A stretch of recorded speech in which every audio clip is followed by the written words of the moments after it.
Buenas tardes, mi nombre es Carla Hernández, estudiante de la carrera Administración de Empresas en la Universidad de los Andes. En este video estaremos hablando un poco sobre la estructura obligacional tributaria y estaremos resolviendo 6 interrogantes. Primero, ¿cuál es la naturaleza jurídica de la estructura obligacional tributaria? Elementos y función de la normativa fiscal. La naturaleza jurídica de la estructura obligacional tributaria se refiere a la forma en que se configuran las relaciones jurídicas entre el Estado y los contribuyentes en el ámbito de la tributación. Primero, relación jurídica. La estructura obligacional tributaria se basa en una relación jurídica que se establece entre el Estado como acreedor y los contribuyentes como deudores. Segundo, obligación legal. La obligación tributaria es de carácter legal, lo que significa que surge directamente de la normativa fiscal. Tercero, naturaleza pública. La obligación tributaria tiene una naturaleza pública que se relaciona con el interés general y la necesidad del Estado de financiar sus actividades y servicios a través de los ingresos fiscales. Cuarto, carácter coactivo. La estructura obligacional tributaria tiene un carácter coactivo, lo que implica que el Estado puede exigir el cumplimiento de las obligaciones tributarias y, en caso de incumplimiento, puede aplicar sanciones o medidas de cobro. Quinto, elementos de la obligación. La obligación tributaria se compone de varios elementos, como el sujeto activo, el Estado, el sujeto pasivo, que es el contribuyente, y el estado imponible, que es el evento que genera la obligación. La base imponible, que es la cantidad sobre la que se aplica el tributo, y el tipo impositivo, que es el porcentaje y la cantidad que se debe pagar. Sexto, derechos y garantías. Aunque la obligación tributaria es exigible, los contribuyentes también tienen derechos y garantías, como el derecho a ser informados, a recurrir decisiones administrativas y a la protección de sus bienes frente a cobros indebidos. Elementos de la normativa fiscal. Sujetos. Sujeto activo es el Estado o la entidad pública que tiene el derecho a exigir el cumplimiento de las obligaciones tributarias. Sujeto pasivo son los contribuyentes que pueden ser personas físicas o jurídicas obligadas a pagar impuestos. Hecho imponible. Es el evento o situación que da origen a la obligación tributaria, como la obtención de ingresos, la propiedad de bienes o la realización de actividades económicas. Base imponible. Es la cantidad sobre la que se aplica el tributo. Puede ser un monto específico como ingresos o un valor determinado como el valor de un bien. Tipo impositivo. Es el porcentaje o la cantidad fija que se aplica a la base imponible para calcular el impuesto a pagar. Exenciones y deducciones. Son disposiciones que permiten reducir la carga tributaria. Las exenciones eliminan la obligación de pagar un impuesto, mientras que las deducciones permiten restar ciertos gastos o montos de la base imponible. Procedimientos administrativos. Normas que regulan cómo se deben presentar la declaración, cómo se realizan los pagos y los procedimientos de fiscalización y recaudación. Función de la normativa fiscal. La recaudación de ingresos. La función más fundamental de la normativa fiscal es permitir al Estado recaudar los ingresos necesarios para financiar sus actividades y servicios públicos, como educación, salud, infraestructura y seguridad. Redistribución de la riqueza. A través de un sistema impositivo progresivo, la normativa fiscal busca reducir las desigualdades económicas y sociales. Regulación de comportamientos. La normativa fiscal puede influir en el comportamiento de los contribuyentes. Por ejemplo, se pueden establecer incentivos fiscales para fomentar inversiones en ciertas áreas, como energías renovables, o desincentivar actividades perjudiciales como el consumo de tabaco o alcohol. Estabilidad económica. A través de políticas fiscales, el Estado puede influir en la economía, promoviendo el crecimiento en tiempos de recesión o controlando la inflación en periodos de expansión.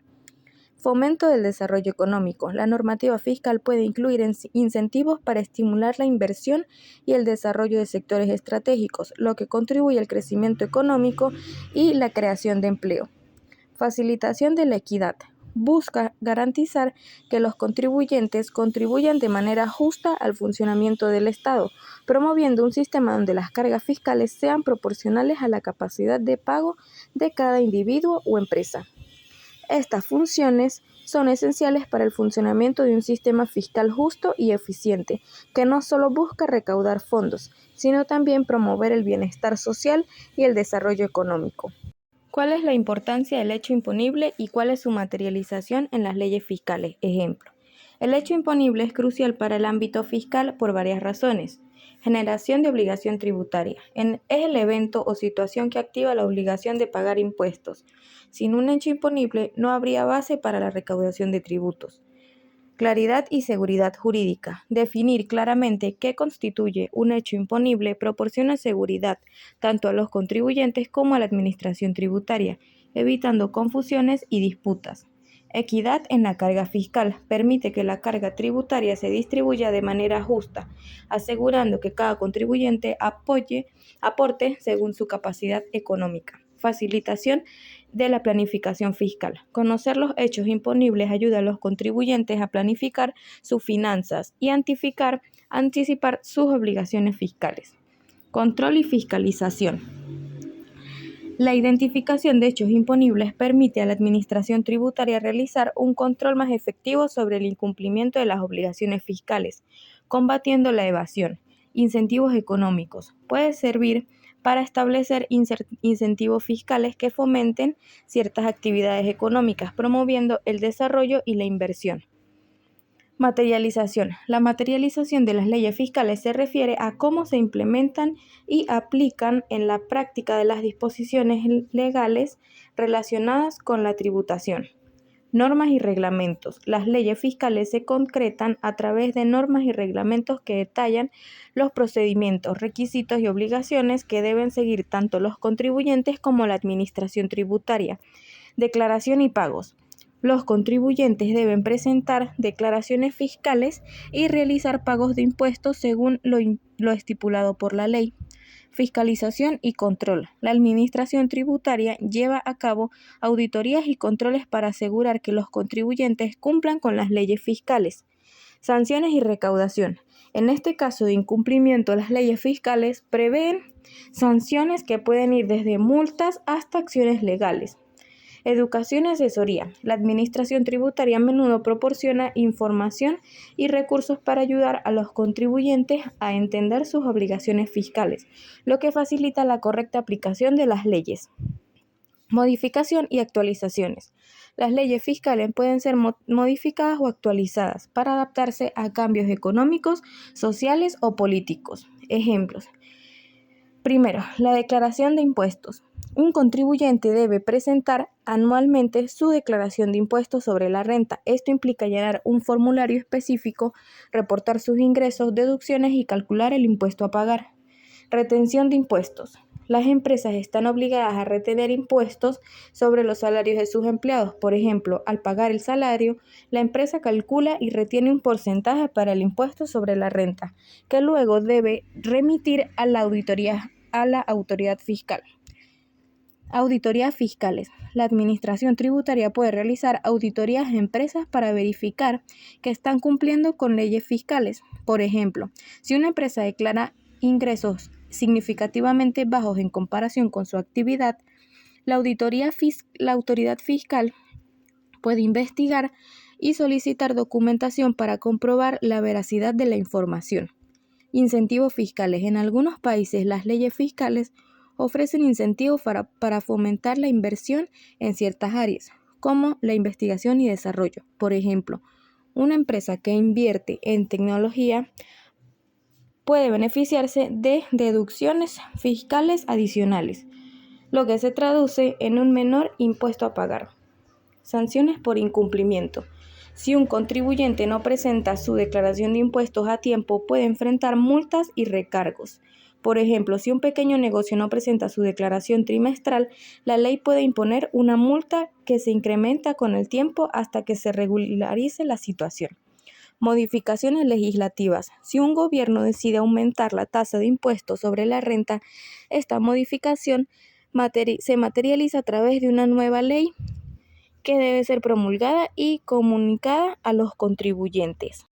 C. Explicar la diferencia entre contribuyente y responsable dentro de la relación jurídico-tributaria. Ejemplos. La diferencia entre contribuyente y responsable en la relación jurídico-tributaria es importante y se refiere a los roles que cada uno desempeña en el cumplimiento de las obligaciones fiscales. Contribuyente. El contribuyente es la persona física o jurídica que está obligada a pagar un impuesto. Es quien realiza el hecho generador del tributo, como obtener ingresos, poseer bienes o realizar actividades económicas. Ejemplo, persona física, un trabajador que recibe un salario es un contribuyente del impuesto sobre la renta, ya que su ingreso está sujeto a este impuesto. Persona jurídica, una empresa que obtiene ganancias también es contribuyente del impuesto sobre la renta, ya que sus utilidades están gravadas. Responsable. El responsable, por otro lado, es la persona que, aunque no es el contribuyente directo, tiene la obligación de cumplir con la normativa tributaria y garantizar el pago del impuesto. Esto puede incluir a quienes actúan en nombre del contribuyente o quienes tienen la responsabilidad de retener y remitir impuestos. Ejemplo, retenedor. Un empleador que tiene un impuesto sobre la renta de los salarios de sus empleados es un responsable. Aunque los empleados son los contribuyentes, el empleador tiene la obligación de remitir esos impuestos a la autoridad fiscal. Representante legal. En el caso de una empresa, el director o gerente puede ser considerado responsable de asegurar que la empresa cumpla con sus obligaciones fiscales, aunque la empresa misma sea el contribuyente. D. Explicar quiénes gozan de las exenciones, exoneraciones, no sujeto a las diferencias entre los distintos escenarios. Estas instituciones son exclusivas del derecho tributario. Vamos a desglosar cada uno de estos conceptos y sus diferencias. Exenciones. Son situaciones en las que una persona o entidad está liberada de pagar un impuesto que normalmente tendría que pagar. Por ejemplo, ciertas organizaciones sin fines de lucro pueden estar exentas de impuestos sobre la renta. Las exenciones suelen estar establecidas por la ley y pueden aplicarse a sectores específicos como la educación o la salud. Exoneraciones se refieren a la eliminación de la obligación de pagar un impuesto en situaciones específicas. A menudo se otorgan por razones de política pública, como el caso de incentivos fiscales para fomentar la inversión en ciertas áreas o actividades. Por ejemplo, un gobierno puede exonerar a una empresa de pagar impuestos durante un periodo determinado, si se establece en una zona económica especial. No sujeto. Este término se utiliza para describir situaciones en las que una actividad o entidad no está sujeta a un impuesto en particular. Esto puede deberse a que la ley no considera que la actividad deba ser gravada. Por ejemplo, ciertos ingresos pueden no estar sujetos a impuestos porque no se consideran parte de la base imponible. Diferencia entre los escenarios. Exenciones y exoneraciones implican que aunque la entidad o persona podría estar sujeta a un impuesto, se les permite no pagarlo por razones específicas. En cambio, no sujeto significa que la actividad o ingreso no entra en el ámbito de la aplicación del impuesto desde el principio. Las exenciones suelen ser permanentes o de largo plazo, mientras que las exoneraciones pueden ser temporales y estar sujetas a condiciones. Explicar qué es la administración tributaria, su función y la percepción del contribuyente frente a esta institución. La administración tributaria es el organismo encargado de la gestión, recaudación y control de los impuestos en un país. Su principal objetivo es asegurar que los contribuyentes cumplan con sus obligaciones fiscales y que el Estado recaude los recursos necesarios para financiar sus actividades y servicios públicos. Funciones de la administración tributaria. Las funciones son recaudación de impuestos, fiscalización y control, asesoramiento y educación, gestión de devoluciones y reembolsos y implementación de políticas fiscales. Percepción del contribuyente. La percepción del contribuyente frente a la administración tributaria puede variar considerablemente y depende de varios factores. Confianza. Si los contribuyentes sienten que la administración tributaria actúa de manera justa y transparente, es más probable que tengan una percepción positiva. La confianza se constituye a través de una comunicación clara y un trato equitativo. Eficiencia. La rapidez y eficacia en la que en la atención al contribuyente, así como en la resolución de problemas, influyen en cómo se percibe a la institución. Un servicio al cliente eficiente puede mejorar la imagen de la administración tributaria. Carga fiscal. Si los contribuyentes sienten que los impuestos son demasiado altos o que no reciben beneficios proporcionales a lo que pagan, su percepción puede ser negativa. La percepción de que los impuestos se utilizan de manera efectiva para el bienestar social puede mejorar la aceptación. Experiencias personales. Las experiencias individuales, ya sean positivas o negativas, también juegan un papel importante. Un contribuyente que ha tenido problemas con auditorías o sanciones puede tener una percepción negativa, mientras que otro que ha recibido apoyo y orientación puede tener una visión. F. Explicar comparativamente la evolución de las sanciones en las reformas del Código Orgánico Tributario, su propósito y sentido con relación a los cambios anteriores, iniciar desde el 2014. La evolución de las sanciones en el Código Orgánico Tributario desde 2014 ha estado marcada por varias reformas que han buscado modernizar y hacer más efectivas las disposiciones fiscales en el país. Primera reforma del 2014, introducción de sanciones más claras. El propósito de la reforma del 2014 se centró en la necesidad de establecer sanciones más claras y específicas para diferentes tipos de infracciones tributarias. El sentido.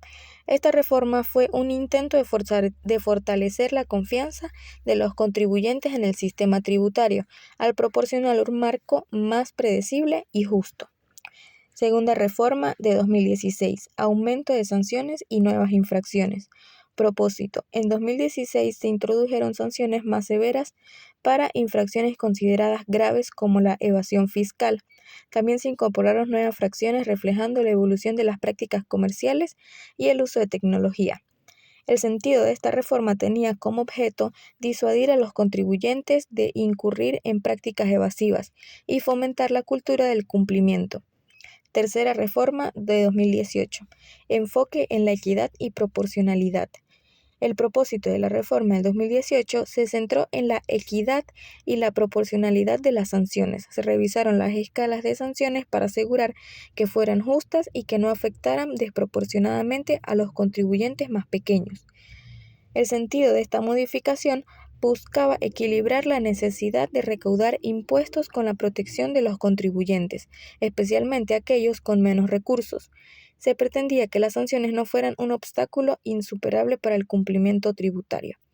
Reforma del 2020, digitalización y nuevas tecnologías. A propósito de esta reforma, con la llegada de la digitalización, esta reforma introdujo sanciones específicas para el incumplimiento de obligaciones relacionadas con el uso de plataformas digitales y la presentación de información electrónica. Sentido. El objetivo era modernizar el marco tributario y asegurar que todos los contribuyentes, independientemente de su tamaño, cumplieran con sus nuevas exigencias tecnológicas. Quinta reforma del 2021, fortalecimiento de la fiscalización. El propósito de esta reforma se centró en aumentar las sanciones para infracciones graves como evasión fiscal y el incumplimiento de obligaciones formales. Sentido. La idea era disuadir a los contribuyentes de incurrir en prácticas evasivas y asegurar que las sanciones fueran un verdadero elemento disuasorio. Sexta reforma del 2022, simplificación y claridad. Propósito. Esta reforma se centró en simplificar el régimen de sanciones buscando que fueran más comprensibles para los contribuyentes. Sentido. La idea era reducir la complejidad del sistema tributario, facilitando el cumplimiento por parte de los contribuyentes al hacer las sanciones más transparentes y accesibles. Se esperaba fomentar una mayor adherencia a las obligaciones fiscales, evitando confusiones que pudieran llevar al incumplimiento involuntario. Séptima reforma del 2023. Enfoque en la prevención y educación. Propósito. Esta reforma introdujo un enfoque más preventivo, priorizando la educación tributaria y la asesoría a los contribuyentes. Antes de aplicar sanciones, se implementaron programas de capacitación y orientación para ayudar a los contribuyentes a entender sus obligaciones. Sentido. El objetivo era crear una cultura de cumplimiento proactivo, donde los contribuyentes se y se sintieran apoyados y educados sobre las responsabilidades fiscales. Al reducir la independencia de sanciones punitivas, se buscaba construir una relación más colaborativa entre la administración tributaria y los contribuyentes. Gracias.